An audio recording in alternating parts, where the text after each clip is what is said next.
The attack on Hamas shatters the lies about January 6th. Nothing like a genuine act of terror to shake us back to reality. As we watch the horrific images of Hamas's brutal attack on Israeli citizens, there is no mistaking the face of evil. This is brutality on a scale most of us here in America have never witnessed. The rapes of women who are dragged through the streets to cheers, babies murdered in their cribs, beheaded, fathers shot while trying to help their families escape, charred remains of still smoking corpses in the gardens, doorways, and cars. Here is Ben Shapiro. You've spoken a lot about Hamas before, called them evil. You did a second video called Make God Avenge Their Blood, in which you said that Hamas, in some ways, they are worse than Nazis, which some viewed as a very provocative statement. Why did you say that about them? The Nazis, I mean, here's a phrase I'll never use again, at least the Nazis. So at least the Nazis attempted to hide their crimes. So the Nazis obviously mechanized death. They had Einsatzgruppen units that drove up to Jewish villages and would mow people down. And then they would bury them, and then they would try to hide the crimes. And it took, the Nuremberg team years to undig all of that material.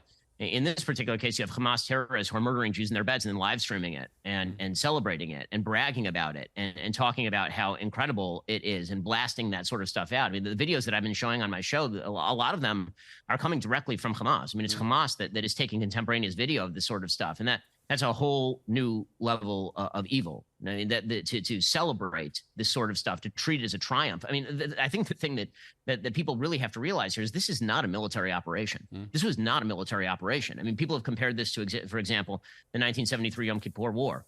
That was an awful moment in Israel's history when it was taken by surprise by the combined Arab armies around it. But that was a military operation with a military objective, which was to seize territory. This is not a military operation with a military objective. This was an operation directed specifically at civilians. And when we see death in Gaza, which we're going to see, and the images are going to be horrifying and terrible, it is important to understand that the reason that is happening is not just because Hamas crossed the border and murdered a bunch of civilians in their beds, but also because Hamas literally hides its weaponry behind civilians. Israel is currently, right now, sending out messages to Gazan civilians, telling them to get out of particular areas. And Hamas is sending out full-scale messages, telling people to ignore those messages and to stay where they are. Hamas there's a reason why their headquarters were for years located underneath a hospital. I mean, it's what they understand that the West, again, has a peculiar narcissism where we think we would never put our military hardware below a hospital. That'd be insane. And so if Israel blows up a hospital, it must be that Israel's doing that because they're targeting civilians. Hamas knows that. That's why they're doing it. That's why they're doing it. They literally hide their rocket launchers behind apartment buildings in the hope that Israel will strike back and have to kill civilians in the process. Israel cares significantly more about civilian casualties in Gaza than Hamas ever has. For the past 3 years, our government has lied to us about what happened on January 6th. The vice president stood before us and compared a riot at the Capitol to 9/11 and Pearl Harbor. Fellow Americans, good morning. Certain dates echo throughout history, including dates that instantly remind all who have lived through them where they were and what they were doing when our democracy came under assault. Dates that occupy not only a place on our calendars, but a place in our collective memory. December 7th, 1941, September 11th, 2001, and January 6th, 2021. On January 6th, we all saw what our nation would look like if the forces who seek to dismantle our democracy are successful. The lawlessness, the violence, the chaos. What was at stake then and now is the right to have our future decided the way the Constitution prescribes it, by we, the people. Had I never crawled out of my own feedback loop, I'd never have known they were lying because I, too, would have been locked in my home, terrified of either COVID or Trump supporters. I would have been grateful our government brought the hammer down and told millions of Americans that they were no longer welcome in their own country because a small mob of them lost their minds chasing an irrational fantasy that they could stop the certification of the vote and save this country from an oligarchical monopoly that now controls it. Whatever January 6th was, we know for sure what it wasn't. It wasn't 9/11. It wasn't Pearl Harbor. It wasn't October 7th in Israel. And the whole world was watching us pretend that it was. We looked like a fragile nation suddenly, one MAGA flag away from our government being overthrown. Why would our government, our president and vice president, not to mention Liz Cheney, Adam Kinzinger, Nancy Pelosi, Chuck Schumer, General Mark Milley, and countless talking heads in media, want us to believe that January 6th was like 9/11 in the first place? Why would they think we would believe such an egregious lie? Because they knew the power of fear. They knew that the first war on terror was still standing architecture, and why not use it to intimidate, harass, monitor, and investigate Trump supporters, especially those who put on a red hat and protested in D.C. on January 6th. The first war on terror boosted Bush's poll numbers and handed the government unlimited power to police and surveil its citizens. What better way to help stamp out Trump and MAGA than a new war on terror? After sabotaging Trump's candidacy meant to hand Hillary Clinton the win in 2016, we watched for the first time the administrative state and the monopolies of power attempt to discredit, destroy, and remove a sitting president. Then we watched them betray our faith and our trust by forming an alliance to ensure Trump lost in 2020. They would need the media to gaslight the public about everything from masks to COVIDs to lockdowns to the violence in the summer of 2020. They would need lawyers to change any law that made it harder to ballot harvest, with the $1 billion in dark money they had to play with. As lockdowns suddenly vanished, they would need an army of activists to turn America into a war zone for a few months. Now it was perfectly okay to party and protest body to body, fluids flying all over the country and world. Then they would need doctors to insist protesting was more important than COVID, because systemic racism had afflicted our country since its founding. Then they would need military professionals to shut down Trump's attempts at bringing in the military. The Democrats would hold their convention, look us directly in the eye, and lie about the protests, without mentioning the police and what they just endured even once. It seemed to me then that Barack Obama lied, Kamala Harris lied, Hillary Clinton lied, Joe Biden lied. What threatens you, they said, is the radical, racist Trump supporter. Trump was not a lawyer or a politician. It was easy for lawyers and politicians to trip him up, to find things he did wrong. Nearly every one of his alleged crimes has been verbal, things he said, flapping his gums, agitating, taunting, and teasing them. He was showing Americans that you could still exercise free speech in a country that had become oppressive in its demands of what all of us could say, think, and do. So why then would they need to compare January 6th to 9/11 and Pearl Harbor after Joe Biden took power? Because they didn't just want to remove Trump. They needed to stamp out the grassroots movement known as MAGA too. And there's something dangerous happening in America now. There's an extremist movement that does not share the basic beliefs in our democracy. The MAGA movement. Not every Republican, not even a majority of Republicans adhere to the MAGA extremist ideology. I know because I've been able to work with Republicans my whole career. But there's no question that today's Republican Party is driven and intimidated by MAGA Republican extremists. Their extreme agenda, if carried out, would fundamentally alter the institutions of American democracy as we know it. Here is what you hear from MAGA extremists about the retiring Patriot General honoring his oath to the Constitution. Quote, he's a traitor, end of quote. In times gone by, the punishment, quote, in times gone by, the punishment would have been death, end of quote. This is the United States of America. This is the United States of America. And although I don't believe even a majority of Republicans think that, the silence is deafening. The silence is deafening. Hardly any Republican called out such heinous statements. We should all remember, democracies don't have to die at the end of a rifle. They can die when people are silent, when they fail to stand up or condemn the threats to democracy. When people are willing to give away that which is most precious to them, because they feel frustrated, disillusioned, tired, alienated. It's up to us, the American people. In my view, the more people vote, the more engaged the whole nation becomes, the stronger democracy will be. So the answer to the threats we face is engagement. It's not to sit in the sidelines. It's to build coalitions and community.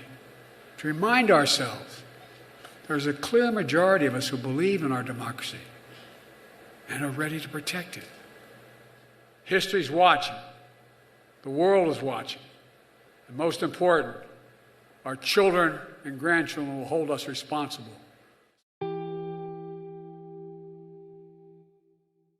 They wanted Americans to understand in no uncertain terms that only some people in this country are allowed to protest violently. If you're on that side, you will be funded, supported, defended, encouraged. And if you're not, you will be called a fascist, a racist, an insurrectionist, and a violent extremist. But for Biden, his failures would overshadow his achievements, starting with the catastrophic exit from Afghanistan, 13 American soldiers dead, countless civilians in the region. America stumbled greatly before the eyes of the world. Russia was watching. China was watching. Iran was watching. Hamas was watching. As Biden's approval numbers began to crash, he had no choice but to pivot to fear, to sell out his own citizens as would-be terrorists. Draped in blood-red light, Biden warned Americans of their most serious threat, the extreme MAGA Republicans, the ultra-MAGA, the semi-fascists. Too much of what's happening in our country today is not normal. Donald Trump and the MAGA Republicans represent an extremism that threatens the very foundations of our republic. Now, I want to be very clear up front. Not every Republican, not even the majority of Republicans are MAGA Republicans. Not every Republican embraces their extreme ideology. I know, because I've been able to work with these mainstream Republicans. But there's no question that the Republican Party today is dominated, driven, and intimidated by Donald Trump and the MAGA Republicans. And that is a threat to this country. MAGA forces are determined to take this country backwards to an America where there is no right to choose, no right to privacy, no right to contraception, no right to marry who you love. They promote authoritarian leaders and they fan the flames of political violence that are a threat to our personal rights, to the pursuit of justice, to the rule of law, to the very soul of this country. They look at the mob that stormed the United States Capitol on January 6th, brutally attacking law enforcement, not as insurrectionists who placed a dagger at the throat of our democracy, but they look at them as patriots. And they see their MAGA failure to stop a peaceful transfer of power after the 2020 election as preparation for the 2022 and 2024 elections. They tried everything last time to nullify the votes of 81 million people. This time, they're determined to succeed in thwarting the will of the people. It worked at least in part to sway independents leading up to the 2022 midterms, thanks to a last-minute attack on Paul Pelosi by a mentally ill, homeless, illegal immigrant named David DePape, that our government could apply to all of MAGA. They were gearing up to do it again for 2024 with the FBI at the ready, already investigating Trump supporters. What other options do they have with a president who is deeply unpopular, a vice president who is even less popular, and Trump making them sweat the polls? But then Hamas attacked Israel, forcing all of us to stare deep into the face of evil. Now we could see what that looked like. Now we remembered 9/11. Now we remembered the wake-up call. Now we could easily see that our government has been lying to us about who our enemies are. The attack on Jews in Israel was telling. It exposed the house the left built these past 20 years. The identity-first Democrats who shamed Trump for his Muslim ban because it was racist, who shamed Trump for his build-the-wall strategy at the border, who shamed Trump for wanting to block China as the pandemic hit. That too was racist. And now they can't even bring themselves to utterly condemn the attacks by Hamas. That was the world that existed outside the first war on terror. Don't fear them, an entire generation was raised to believe, because that is racist.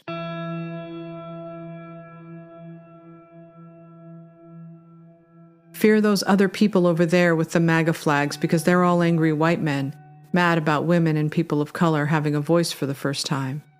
For podcast listeners, a tweet by Miranda Devine, quote, "This is why Biden and the rest of his shriveled up party keep pointing the finger at MAGA. It's them, their own supporters, their own representatives who are the anti-Semites, bigots, and fascists."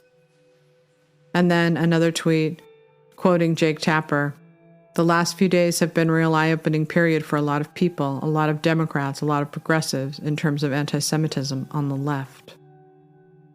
It's all splashing back in their faces like toilet water now, because it seems we've raised an entire generation that has a hard time seeing evil, much less naming it.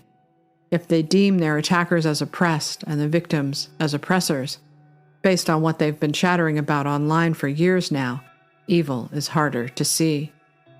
Free Palestine builds clout, Stand with Israel does not. Kylie Jenner voiced her support for Israel and lost 1 million Instagram followers, and, like the coward and narcissist she is, she deleted the post. Standing with Ukraine is easy because they view Putin and Trump as fighting on the same side. Standing with Israel is complicated because of the history of Israel and Gaza, which for so many of them is on par with how America colonized the tribes already here. Much of the left still sees it as a binary. They aren't white, that makes them good. The Europeans were white, that makes them bad. All points must lead to white supremacy. For podcast listeners, a headline from New York Magazine. "A left that refuses to condemn mass murder is doomed," by Eric Levitz. Quote, "This weekend in Israel, a far-right Islamic group perpetrated the largest mass killing of Jews since the Holocaust, murdering entire families, including babies in their beds, and slaughtering 260 concertgoers. More than 1,000 Israelis were killed in all, and over 100 others taken hostage." End quote. But now, we can all see where this has led. It has led to the banality of evil. People who can't see it or refuse to see it to serve their own interests. That too has now woken people up to the reality of the American left. For his part, Biden did not equivocate. He condemned members of the squad for their pro-Palestine stance.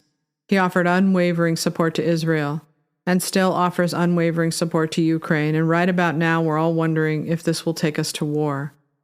Glenn Beck suggests as much on Megyn Kelly's show. The big news right now is Hezbollah, and whether a new front just opened in the north of Israel with an incursion from the north. Your thoughts on it? We are headed for not just a regional war, but I believe we're headed for a global war. You can't have Hezbollah in the north, Hamas on the south, and what will be the IRGC coming in from the Syrian side. It's going to overwhelm Israel. And I honestly, it will take a miracle to keep us out of World War III, I think. However, miracles have happened with Israel over and over again. So there's a few things I've been listening to your monologue, and I want to address. First of all, this is in some dark way, a blessing if we look at it this way. This is the first time in human history that I know of, somebody has said who they are and then proven it. Hitler, when he said, "I'm going to kill all the Jews," it was in print, it was everywhere, but nobody wanted to believe him because it was too horrific.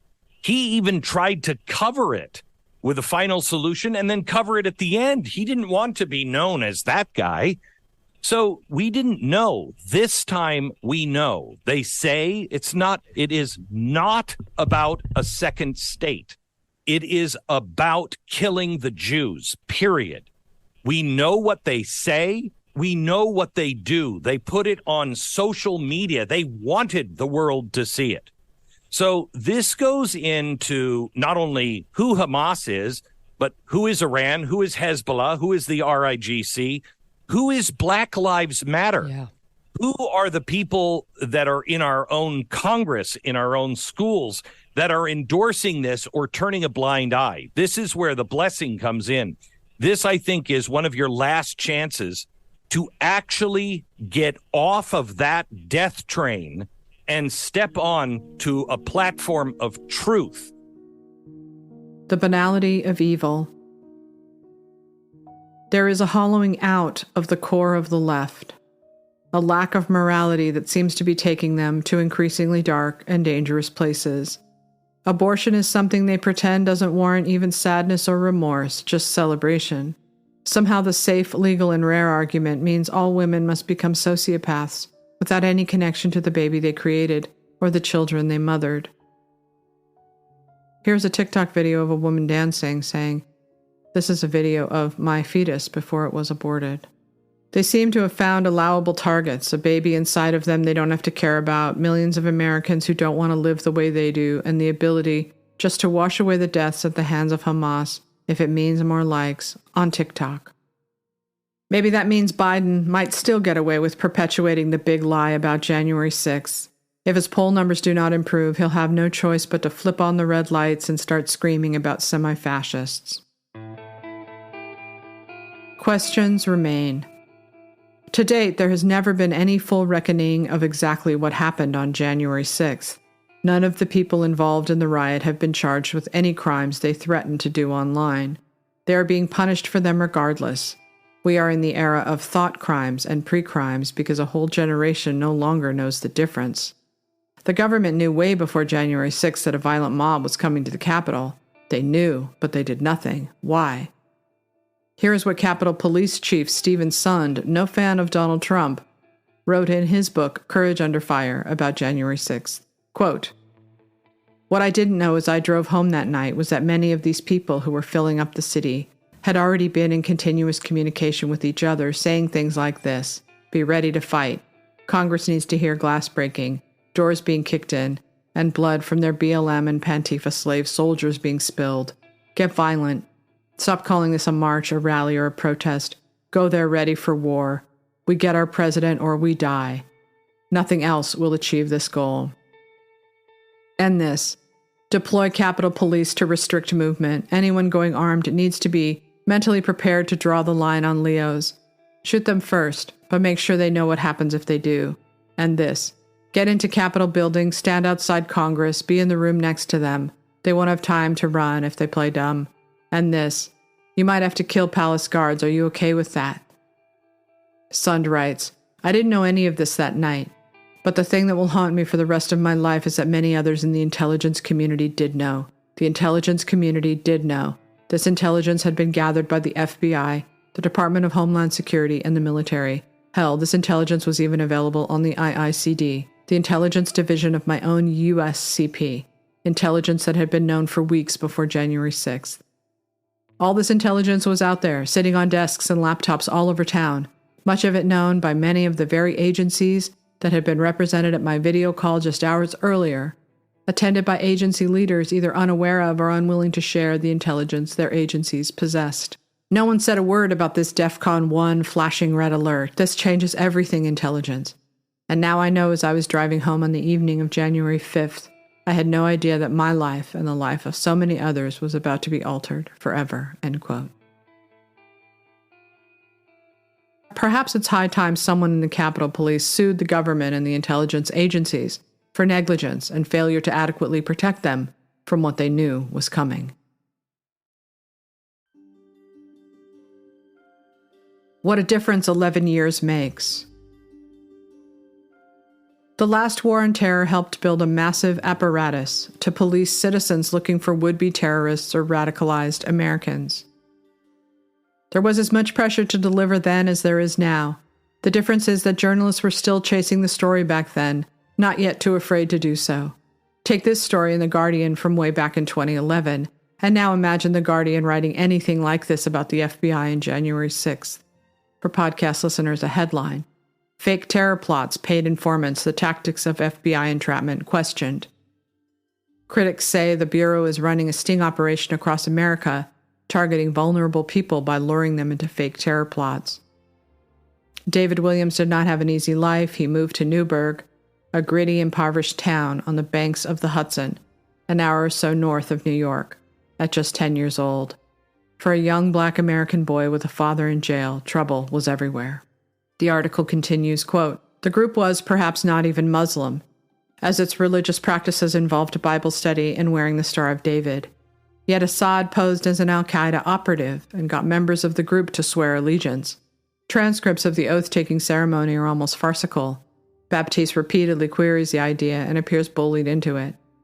In effect, defense lawyers argued the men were confused, impoverished members of an obscure cult. Yet targets the group supposedly entertained attacking included the Sears Tower in Chicago, Hollywood movie studios, and the Empire State Building. Even zealous prosecutors painting a picture of dedicated Islamic terrorists admitted any potential plots were aspirational, given that the group had no means to carry them out. Nonetheless, they were charged with seeking to wage war against America, plotting to destroy buildings and supporting terrorism. 5 of them got long jail sentences. Assad, who was recently arrested in Texas for attempting to run over a policeman, was paid $85,000 for his work.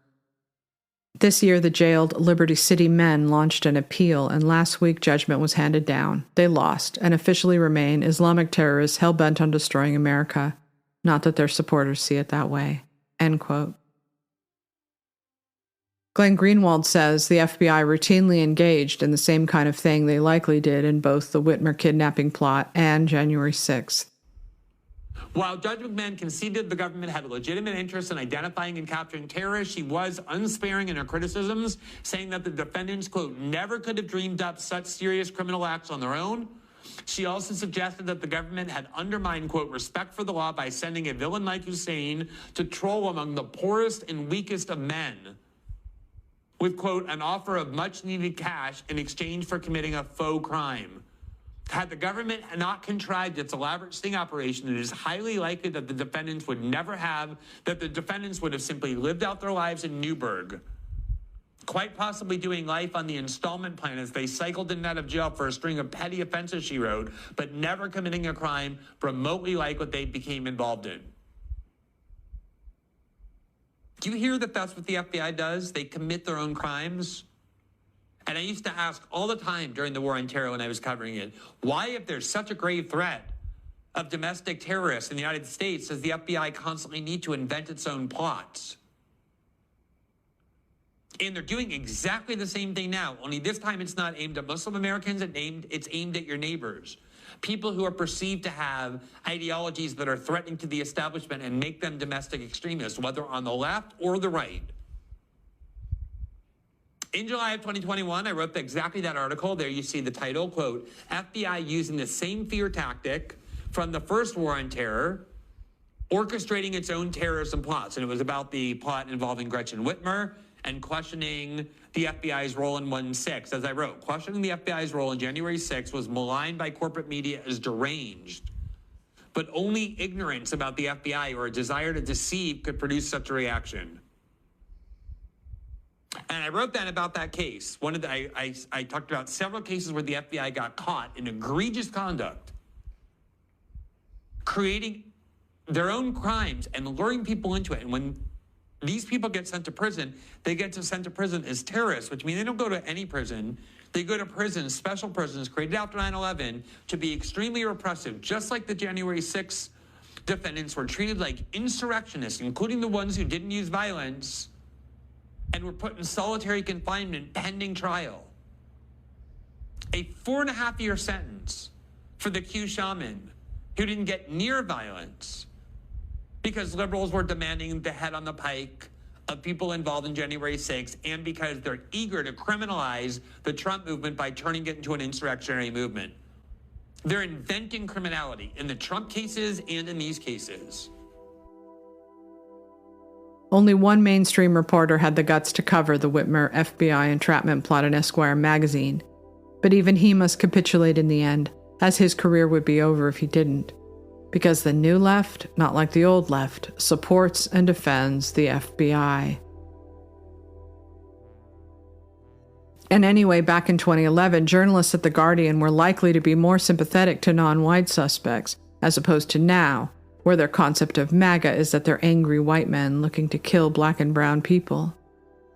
The January 6th prisoners and those who protested in D.C. that day have been treated like the enemy for 3 years now.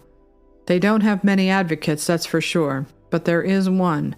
MAGA has a friend and ally in the stalwart Julie Kelly, whose Declassified is a must-read. Podcast listeners, a headline from Julie Kelly: another Whitmer Fed-napping case goes boom. 3 men on trial for state charges related to the FBI entrapment scheme, acquitted Friday on all counts by a Michigan jury. From 9/11 to January 6th. We did not have social media during 9/11. The news didn't whip around the world as it does now, with all of us experiencing a tragedy simultaneously. Instead, we picked up the phones and said to our friends and family, "Turn on the television." After the towers fell and the dust settled, after the wars, the orange alerts, the paranoia, and despair, my thoughts turned to 1999 and the impeachment of Bill Clinton. Why, I thought, could we have been so careless in pouring so much of our time, our attention, and resources into something so trivial? We needed a president with his eyes on the ball, not one fighting for his presidency over an affair with an intern. I wonder how things could have gone so wrong that our government was that distracted on the eve of a major terrorist attack. The Democrats, in their 7-year odyssey to bring down Trump, have made the hunt for the Clintons look like child's play, though it is ultimately about the same thing, a refusal to relinquish power to the opposing party. We needed our president when the pandemic hit. We needed a government to support him in trying to manage it, not to mention the race riots in the summer. But we got exactly the opposite, an unprecedented alignment of power, worked to sabotage him at every turn, ensuring that he failed at everything he tried to do. As Lee Smith put it in Tablet, quote, "They lied about Obama's successor being a Russian spy to delegitimize the government and divide the country in the hope of removing an elected president from office. They lied about an insurrection on January 6, 2021 to justify designating half the country as domestic terrorists in order to put their political opponents in jail. They've lied about so many things because they're certain that their communications infrastructure, where intelligence officers direct big tech and censor what was once America's independent press, will shape the information space on their behalf, effectively controlling what we see, hear, and read. Our government's singular obsession with bringing down Trump, and a media all too willing to suck the bones off the carcass, meant their eyes were off the ball. And now we see what that has meant, not just the war with Ukraine, but also the war in the Middle East." Recently, the Lincoln Project's Stephen Schmidt beclowned himself on the PBD podcast, insisting January 6 was worse than 9/11. Steve, you lose credibility when you say 2,977 people died is less of an event than one person dying on J6. When you say that, you've already... You're manipulating what I said, twisting it. What I said was January 6th was a more severe attack on the United States. September 11th had more casualties. There's a difference. How do you measure worse? There's got to be data. You said you're a data guy. Data says one event we lost nearly 3,000 people. One event we lost one. The average person, they're going to say, of course 3,000 is going to be worse than one. Because I guess I'm counting the 600,000 that died in the American Civil War. And I'm counting the 405,000 that died in the Second World War. And I'm counting the 50,000 that died in the Korean War. And I'm counting the 58,000 that died in the Vietnam War. And I'm counting the acts of sacrifice that go back to 1776 that were desecrated on that day, incited by a single man who assaulted the Constitution of the United States. We were attacked by a foreign enemy on September 11th of 2001. The casualties were horrendous, as they were on December 7th of 1941. But the attack on January 6th was more severe also than the attack on Pearl Harbor.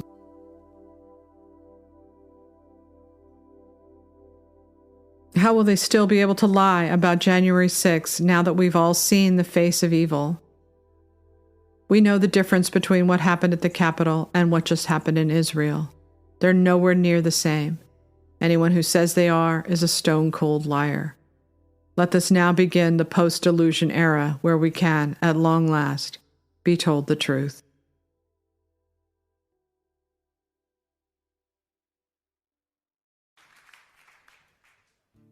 Thank you for listening to my podcast. sashastone.substack.com. Please have a great weekend, and remember, to thine own self, be true. Well, I think it's fine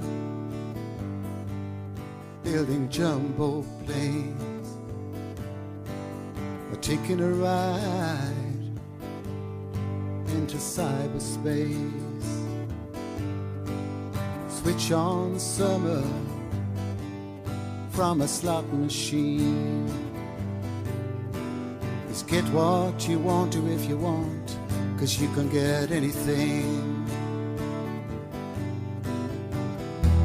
I know we've come a long way, we're changing day to day, but tell me, where do the children play?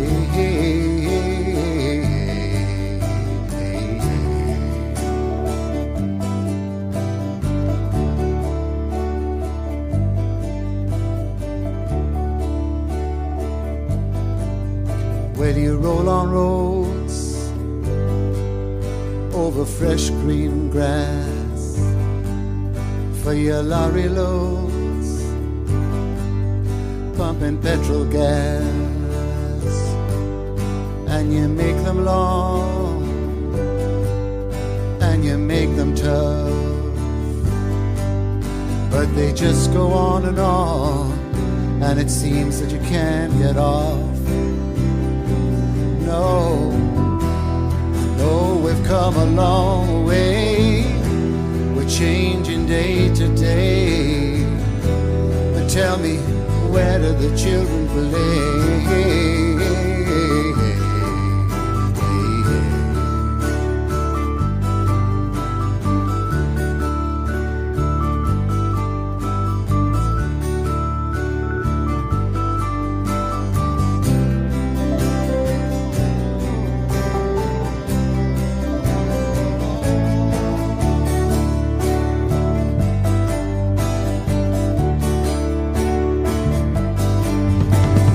Crack the sky,